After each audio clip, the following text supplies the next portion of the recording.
Қыздар, сәлем, қалдарыңыз қалай? Бүгін сіздермен мынадай сумка клатч тоқуды көрсетемін сіздерге мастер-классын. Осындай өте үлкен емес, бірақ та сыйымды, ыңғайлы сумка. Осындай, міне. Енді материалдарды айтып өтейін. Бұл бізде мынадай канва деген нәрседен жасалады. То есть мынау шаблон сияқты да, сумканың ше. Осы клетка, міне мынау основное полотносы болады, сумканың екі боковушки болады. Бұл жерге бізге мынандай ине керек болады, жіпке арналған. Сосын жіп. Менде мынау тянучканың металлик коллекциясы жіпі, мына жарты жіп қалған. Осыдан тоқимын. Назар аударатын нәрсе, қыздар, мысалы, сіз канва алғанда, мына тесігі бар ғой, клеткасы. Осының сыйымдылығына қараңыз. Кейбір канвалар өте ұсақ болады да, кірмейді, даже мынандай ине кірмейтіндер болады. Ондайға шнурлар сәйкес келеді. То есть канва алғанда жібіңізді тексеріп алыңыз да, ішіне кіреді ма, кірмейді ма вообще деген сияқты. Айтпесе, құрпосқа материалыңыз кетіп қалуы мүмкін. Вот. Бірінші жіпті аламыз да, біраз жерге дейін нетіп аламыз, шығарып аламыз былай. Бұл тоқыма емес, тігінге жақын. Бұл не метод. Өзіңізге бір нормально ұзындықта, где-то примерно шығарып аламыз. Мен, наверное, бәрін жартысын шығарып аламын қазір пока.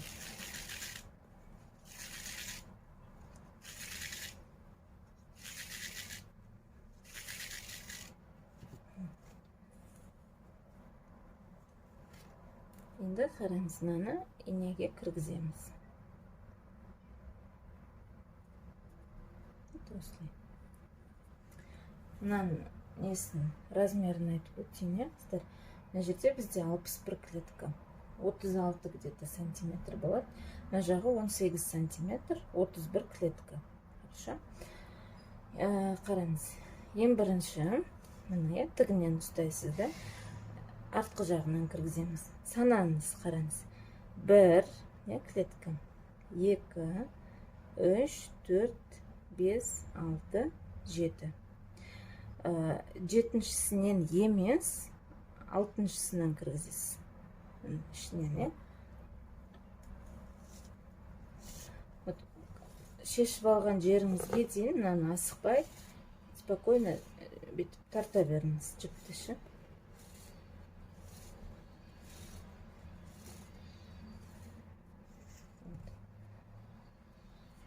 Алтыншысынан кіргіздік, хорошо.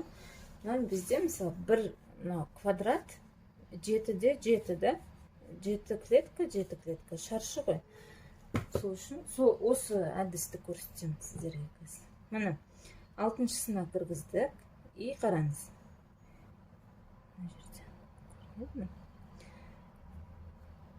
Мына тұр ғой, біз кіргізген алтыншысы, соған қарама қарсы.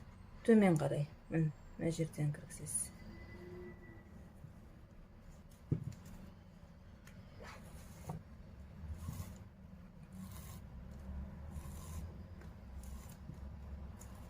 Осылай мынаның бәрін шығарып аласыз.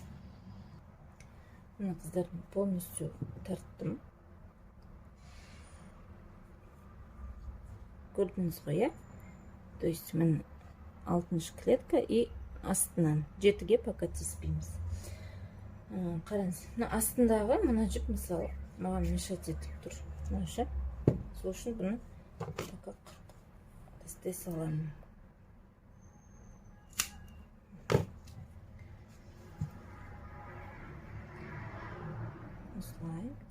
Міне қыздар, мен ана кіргіздім, мынау қырықтым, қырыққан жіпті, то есть осы жағын былай ұстап тұрасыз да. Сосын мына жерге кіргіземіз. Ең бірінші кіргізгені үстіне.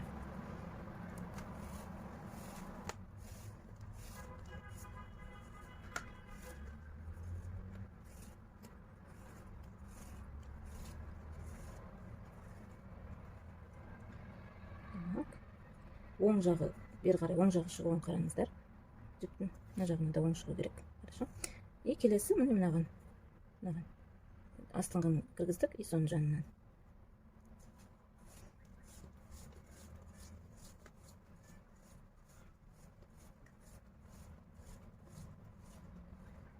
Жақындаған кезде бұралып кетуі мүмкін, соны бүйтіп ұстап тұрасыз да. Міне, оң беті шығу керек. Асты жағынан кіргіземіз мынаны.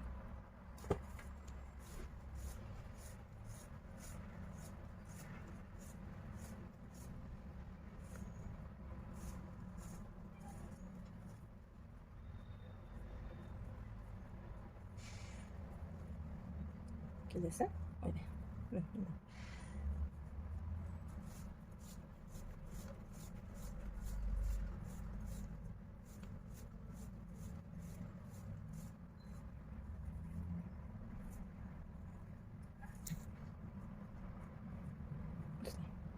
Көрдіңіз ба? Осылай істейміз. Келесісін астынан, мына жақтан.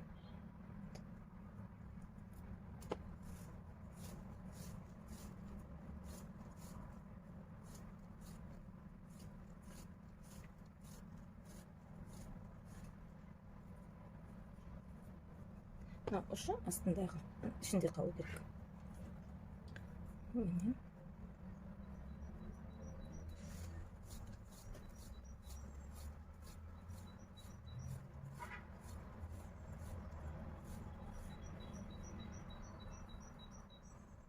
Көрдіңіз ба? Осылай істей бересіз. Мына жер былай. Қараңыз. Мына бізде қанша? 1, 2, 3, 4, 5-шісі болды ма? 6-шысы.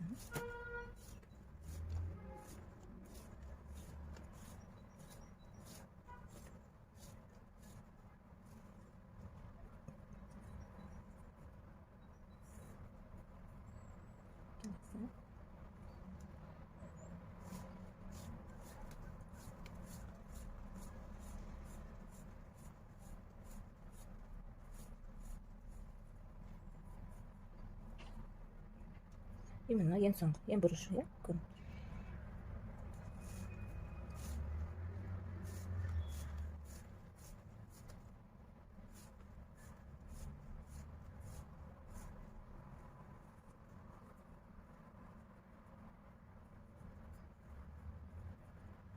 Бәрін бірыңғай күшпен істеңіздер.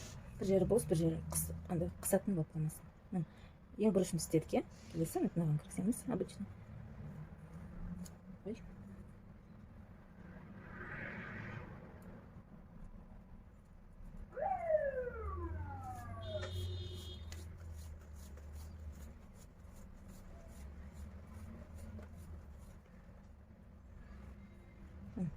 Болды, то есть мынау максимальный бізде. Енді мынаны жанына, мына жақтан емес, мына келесінен кіргізесіз, иә? Түсінікті болды.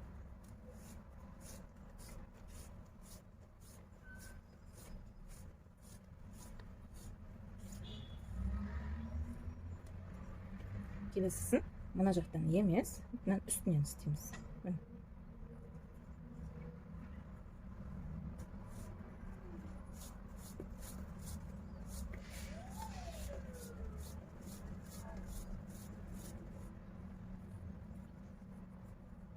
Көрдіңіз ба?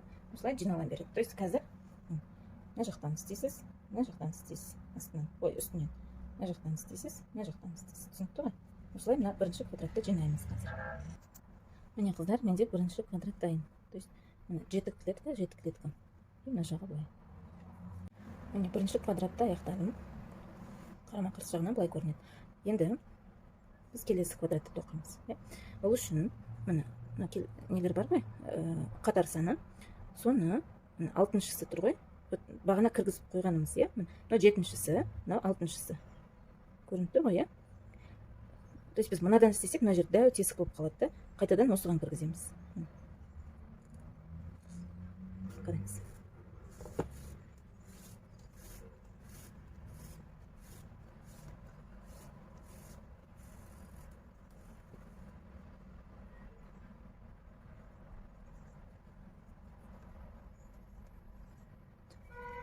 Мынау қазір астына кетеді. Артындағысы. Мұны кіргіздік. Енді мына асты тұр осының, и мына жер. Былай. Тура бағанағыдай. Мына жерге кіргіземіз.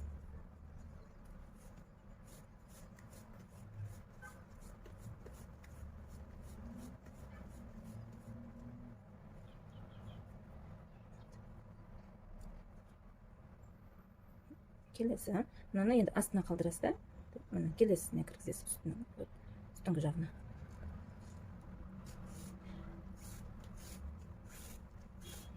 Қолмен істеп көрген жақсы қыздар, сонда оңай болады да. Көзге просто қарап отырсаңыз видео қиын сияқты көрінуі мүмкін.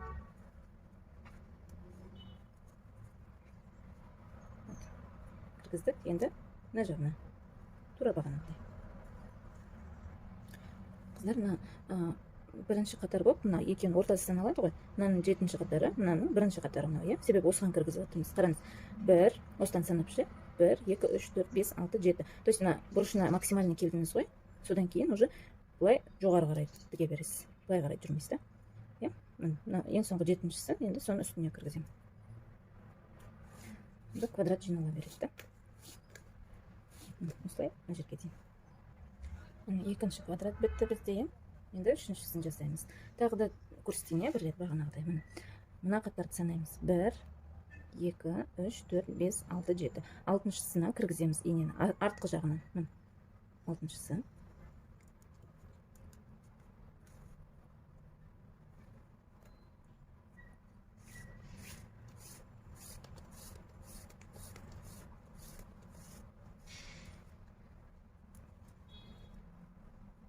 Осылай қала берсін. Жаңа мысалы мынаның ішінде көрінбей кетті. Тура осылай қалып кетеді қазір. Міне кіргіздік, иә? Енді мына асты осының қазір кіргізгеніміздің, соның жанына кіргіземіз.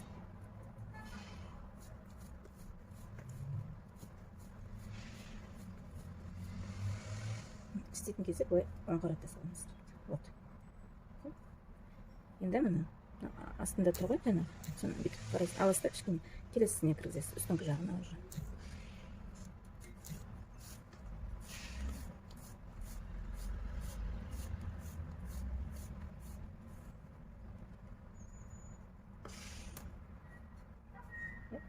Былай. Түсінікті деп ойлаймын. Осылай до конца бізде істей бересіз да.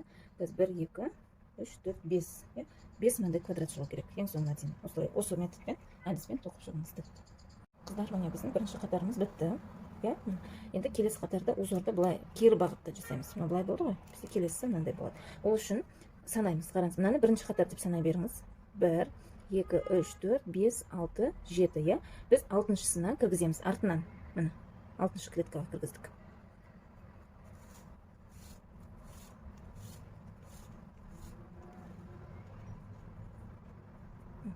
Мына қазір боковушканы тоқып соединить ішіне кіріп кетеді. Уайымдамаңыздар. Міне, кіргіздік. Асты бар болсын, и мына жерге кіргіземіз.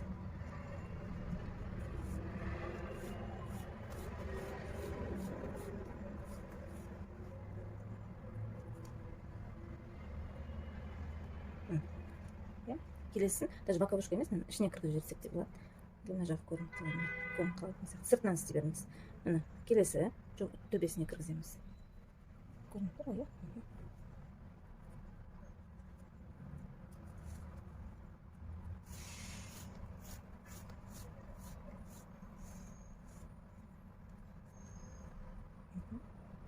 міне, жанына кіргіземіз. Тура жаңағыдай ғой, просто кері бағытта жасай бересіз.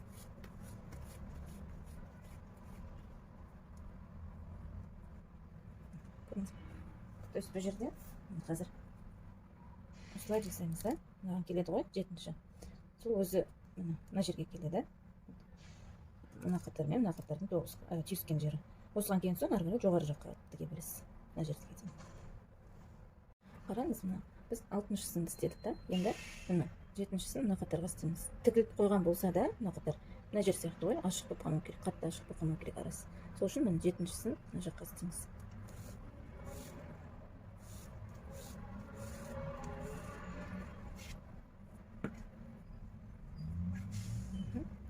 Міне. Екі жақ қиылысу керек.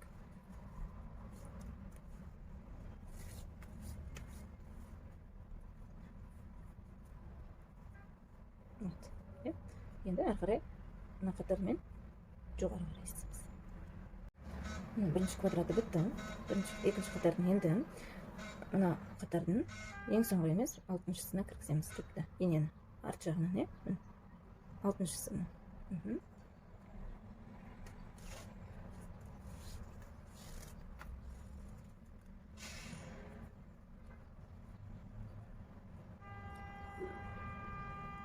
Вот. Негізі ешқандай қиындығы жоқ. Еще әртүрлі узор фантазиямен істей берсеңіздер болады.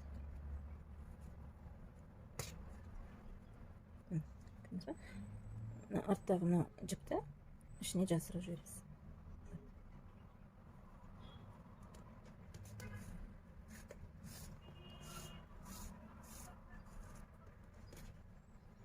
Бұралып қалса әдемі болмай қалады.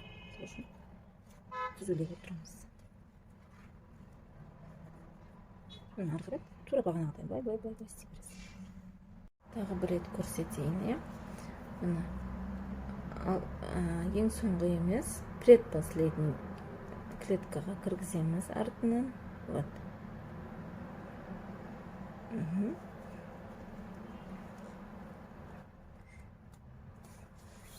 И осыдан ары қарай тігіп кете береміз. Мына жерге кіргіземіз.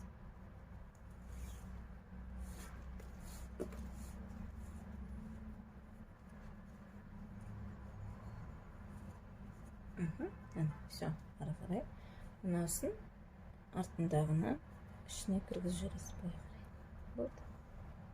И до конца осы жерге дейін тігіп шығамыз. Қыздар, екінші қатарды аяқтадым міне мен. Енді үшінші қатарды мына узормен тоқимыз. Осы бағытта. Ол үшін тура жаңағыдай. Мына жерде бірінші қатар дейміз да, алтыншысынан кіргіземіз. 1, 2, 3, 4, 5, 6. Я, міне артынан кіргіземіз алтын. Алтыны кіргіздік. Енді міне астынан мына жерінен кіргіземіз.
Осылай. Менде жіп бітті. Қазір қалай келесі жіпті жалғаймыз көрсетейін. Қыздар, мен міне қараңыз. Мына бұрышқа келетін жерін белгілеп аламын да, жіптің мына жерді ұстап. И қырқамын осы жерін.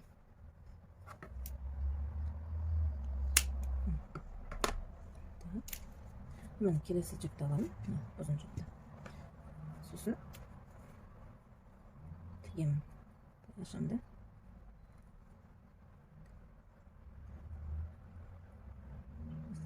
И мен мононит деген жіп бар, прозрачный да.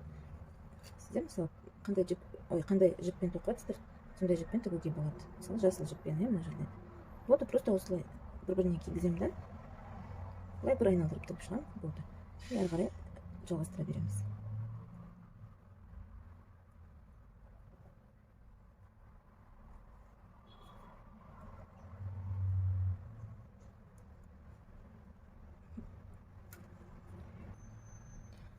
Міне қыздар, мен тіктім былай. Бұл жерде ескеретін мәселе, сіз мені тіккен кезде, мынау тігіс мысалы ортасына келіп қалмасын. Бұрышына келген дұрыс та, сонда көрінбейді ше. Болды, тіктік, иә, мына ұзын жіп. И басындағыдай примерно керекті ұзындықты босатып аласыз да, жіпті қырқып, сосын мына инеге кіргізіп, тура ары қарай тіге береміз. Екі қатарында узорын көрсеттім. Тура солай, мына жандары былай тұрады, ол ештеңе етпейді, міне.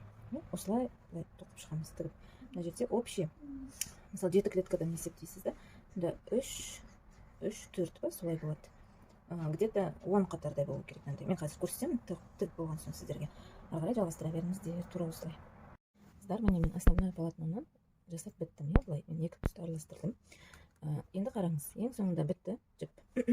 Осыны мысалы былай кіргізіп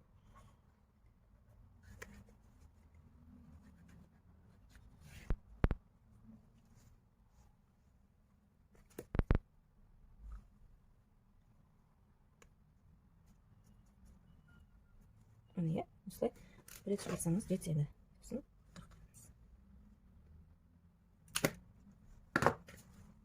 білінбейді. Болды, міне теріс беті, оң беті. Енді біз боковушки тоқимыз, қабырғасы. Қабырға бізде 10,5-дан 4 сантиметр шығады мына жағы. Жіпті аламыз инемен. Қараңыз. Бірінші мына жерден бастаймыз.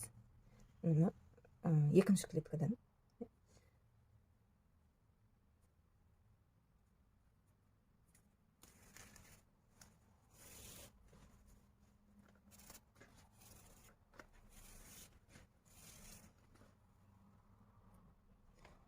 Мына артын примерно осылай қалатындай бүйтіп ұстап тұрамыз. Енді мына жаққа, немесе мынадан бастап мынаған істесеңіздер де болады. Бұрыш қалады просто.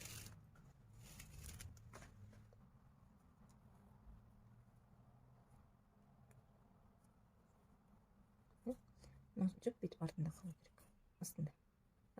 Астынан кіргіземіз.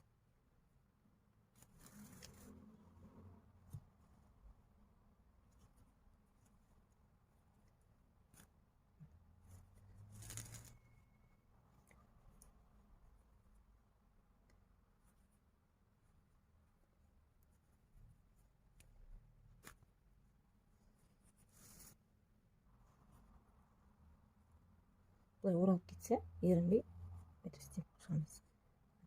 Әдемі емес болып қалады.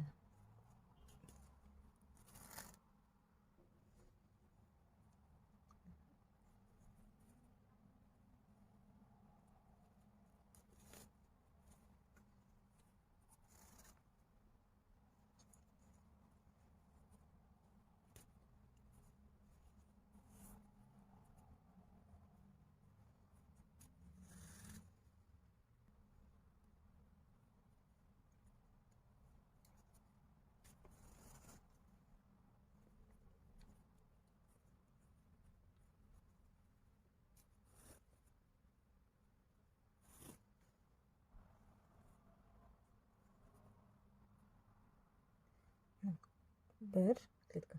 1, 2, 3, 4, 5, 6, 7. Жетіншісі ең бұрышымен сәйкес келу керек.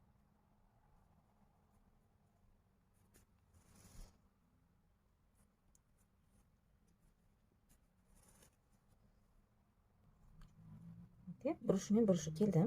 Мынаны ары қарай тура солай істейміз. Мына ішінде қалады. Мына жерге келгенде келесісін тоқытып істеймін. Осымен енді мына тесіктерді тоқып шығамыз. Астына түспейміз. Енді алды артты, қараңыз, мынау бітті. Енді не істейміз? Осы қатарда, ең соңғы қатарда, білесіздер, бірінші қатар деп санаймыз. Қазір жіпті, мына бірінші қатар болса, мынаның рөлін атқарып тұр, мына жерде бұрыштың, мына жер. Енді біз мынадан кіргізіп, былай тоқып шығамыз, қараңыз. Мынау бірінші қатар қалады, міне соны астына кіргіземіз.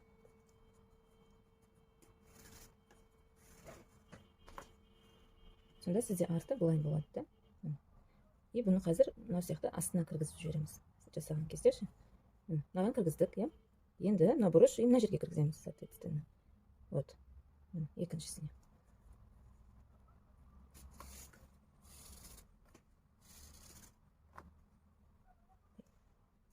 Менде қате болып кетті, дұрыс емес істеп жүріппін, сол үшін мынаны алып шығарамыз.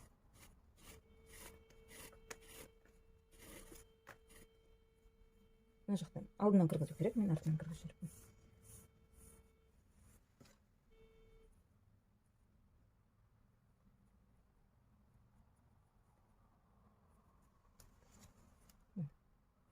И мынау астында қалу керек та, бұл жерде айтатын нәрсе.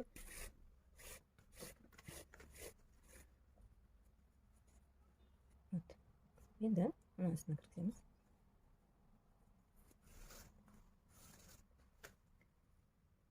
Мына жерге. мына былай қалып кетпеу керек. Главное, ше, былай.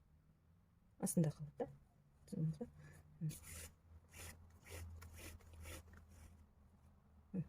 И осылай тоже 7 клетка санайсыз. 1, 2, 3, 4, 5, 6, 7. 7-ден кейін былай қарай жасаймыз. Сонда қараңыз, қыздар. Мынау бізде астында қалады ғой қазір істеген кезде. Мынаның бәрі астына кіріп кетеді да. И сонда білінбейді даже. Основное полотнода бізде қараңыз. Мынандай жасадық қой біз, былай. Даже соны былай істеуге болады екен. Білдірмейші. Бұл енді білінбейді, конечно, ішіне кіріп кетеді қазір неткенде. Негізі айтып жатырмын да. Осылай жасасаңыз да болады екен. Қыздар, мен енем сынып қалды. Қараңыз. Бірақ мынамен бола береді тігуге. Енді қараңыз, мына екіншісін біттім мен.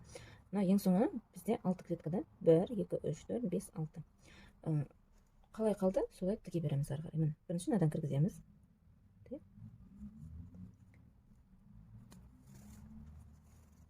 Арты міне білінбеу керек бағана. Екінші.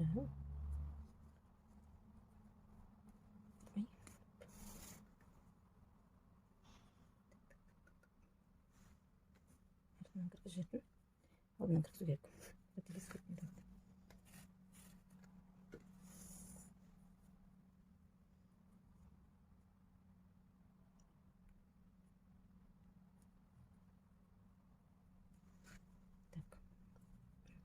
И мына жерде.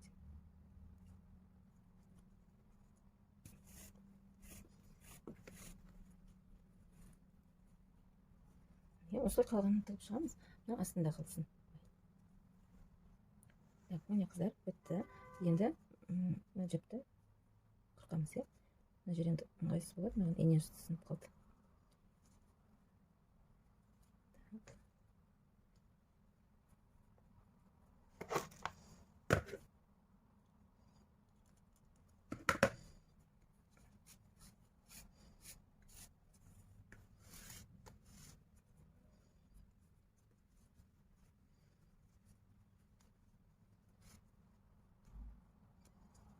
Так, осылай енді екі бөліп қырқатын шығармын.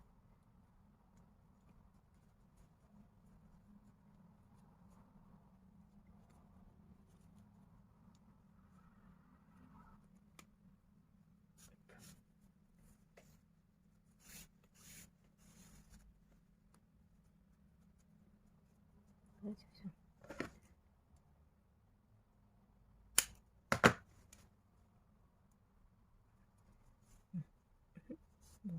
Мына біреуін тіктім, тағы да екі боковушки. Болды. Основной полотномыз дайын. Боковушки дайын. Енді қосамыз сумканы. Жинаймыз. Қыздар, основное полотно, екі боковушкеміз дайын. Енді сумканы біз жинауымыз керек. Ол үшін сіз оң жағы бар ғой, соны өзіңізге қаратасыз да, теріс жағы қарама қарсы шықты. Теріс деген жіптерді нетіп тұрасыз ғой. Білесіз ғой, енді қайсысы теріс, иә. И боковушки. Мына қараңыз. Бұны да екеуін бір-біріне теріс жағын қаратасыз. Былай, иә. Сосын и жаңағы ары қарай уже біріктіреміз. Мен мындай металлический не алдым, ене. Кіргіземіз. Боковушкиден, иә.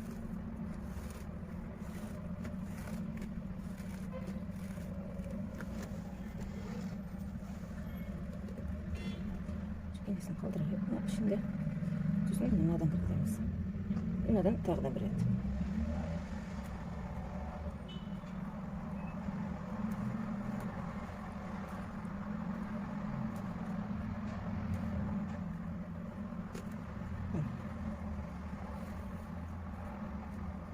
Ақырын істейміз осы бұрышын, себебі канва жыртылып кетуі мүмкін. Бірақ та мына нені алсаңыздар, қатты да жақсы. Кейбір канвалар өте нәзік болады. Жүрсе клеткалар жыртылып кетіп жатады.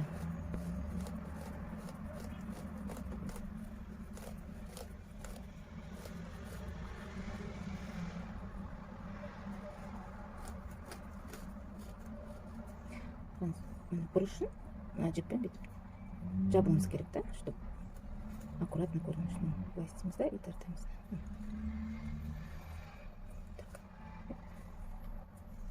Так, неміз қайда? Ары қарай кіргіземіз, келесі клеткаға өткіземіз. Ыңғайсыз болса, бірінші біреуін өткізіп, сосын екіншісін өткізіп аламыз.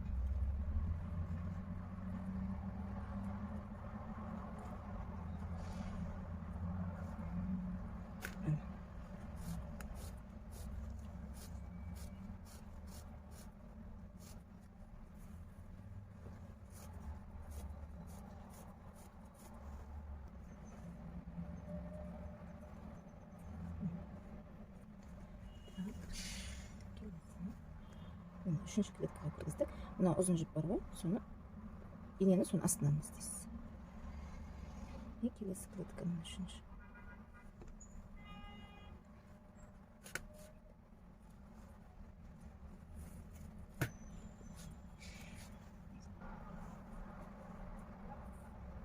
Үшіншісі, иә ма? Так, 3, 4, 5, 6, 7, 8, 9, 10, 11, 12, 13, 14, 15, 16, 17, 18.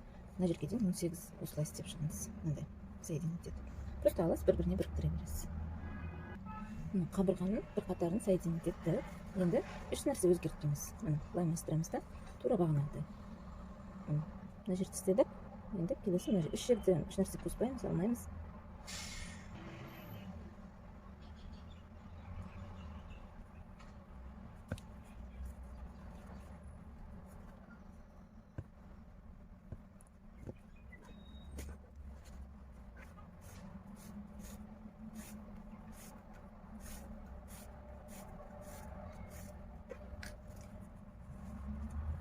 Бұрышын істейтін кезде жіпті сәл ашсаңыз болады. Жабу үшінші шошайып тұрмайды да, сонда қойсаңыз да.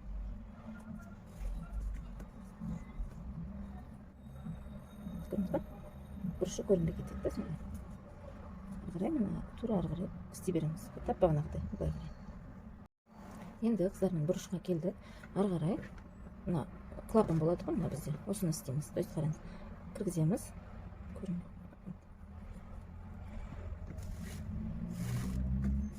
Екі лист емес, біреуінен ғана өткізе береміз, енді.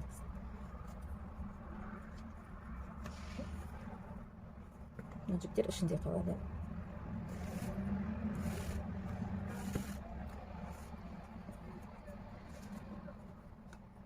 Біреуден ғана. Былай істеп шығасыз мына жерге дейін. И мына серебро, қазір былай істейсіз да, сосын мына жерге келгенде примерно санаймыз клапанды, хорошо? Сіздер қазір былай істеңіздер да, и примерно мына 3 неден өткізе беріңіздер. 3 қатардан, квадраттан. Міне қыздар, мен оны соединить еттім. Енді біз екінші клапанды жалғауымыз керек. Ой, боковушкиді, иә. Ол үшін екі әдіс бар. Біріншісі, сіз бәрін санайсыз да, клеткаларды. И мыналарды санайсыз, соответственно. Сосын қайсына келеді, содан бастап. То есть басында біз мынадан бастадық қой, мына жағынан. Ал бұл жақта уже былай алып келіп, кері жағымен нетіп, мына жермен аяқтаймыз да. Түсіндіңіз ғой? Санап істесеңіз болады. Мысалы, мына жерде 41 клетка, кажется, мен санасам. Немесе екінші, чисто қарап көзбен визуально жасайсыз. Мысалы, мына сызыққа келіп тұр да менікі. И мен, соответственно, осыдан бастап жасай берем ары қарай. Кішкене қисықтау болып қалмау керек та, екі боковушкасы екі жақта болып ше. Қараңыз. Кіргіздік. Мына боковушкадан бастаймыз.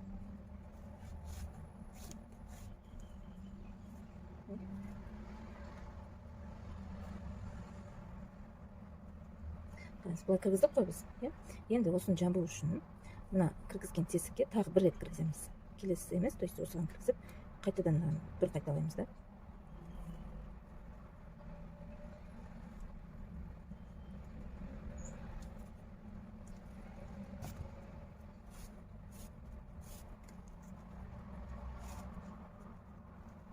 Бұрышты енді былай жабамыз. Көрдіңіз ғой, ары қарай былай жалғап кете береміз. Тура мына жақтағыдай.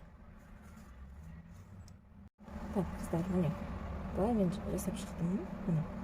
Енді бізде мына жерлерін көріп тұрсыздар ғой, енді не болып тұр, енді бір нәрсе жетіспей тұрған сияқты. Сол үшін осы жерлерді бір-бір жауып шығамыз.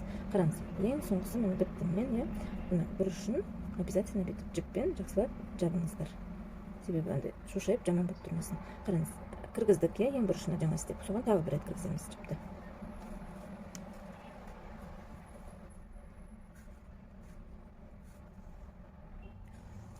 Тартып, жаптап бұрышын келесісіне кіргіземіз.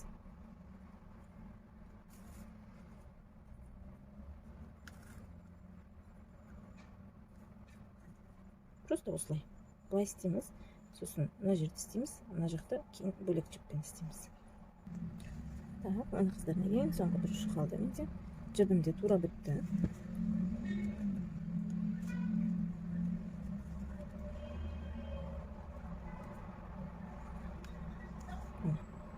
Көрдіңіз ғой, мына жер уже бағанағыдан сәл толықтап қалған сияқты, мына жер кішкене бір нәрсе жетіспей тұрған сияқты. Енді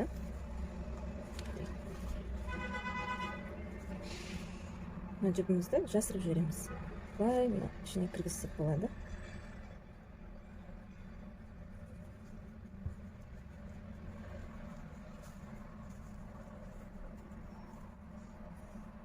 Бүйтіп шығара саламыз.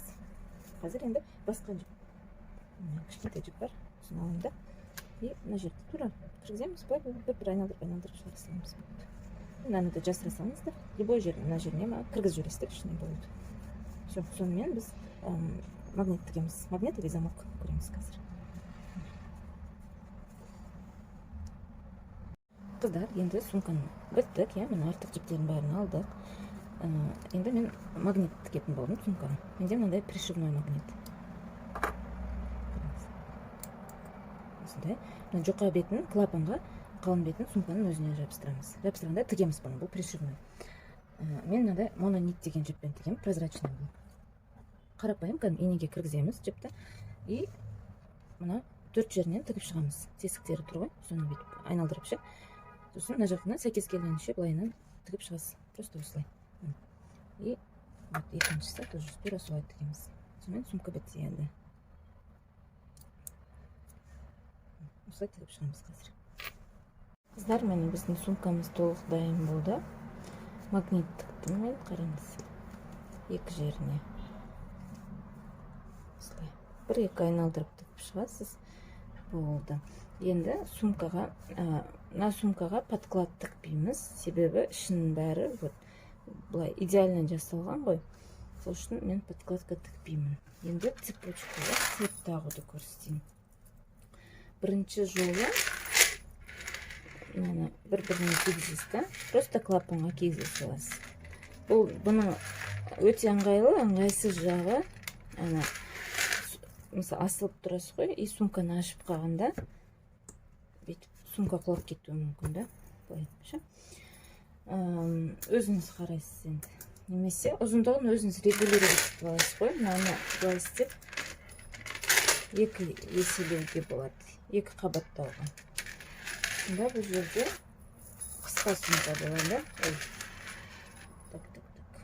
Былай, былай. Немесе мені былай істеуге болады. Күшті ұзындық болады өзі ше. Керек ұзындығыңызды регулировка жасай бересіз. Мына жерін аласыз да. Былай кигізесіз да, мына жеріне қадай салуыңыз мүмкін. Сумканы. Осылай. И ең ұзын несі, просто карабинін аласыз, цептің. И мына жеріне кіргізе саласыз былай. Екі жағын қойсыз.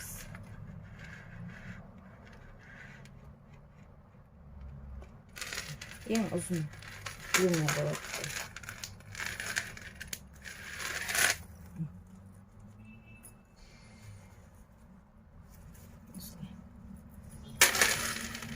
Осымен сумкамыз бітті. Өте оңай жасалады, жасап көріңіздер. Мынау заттардың бәрін ала аласыздар. Маған жазып.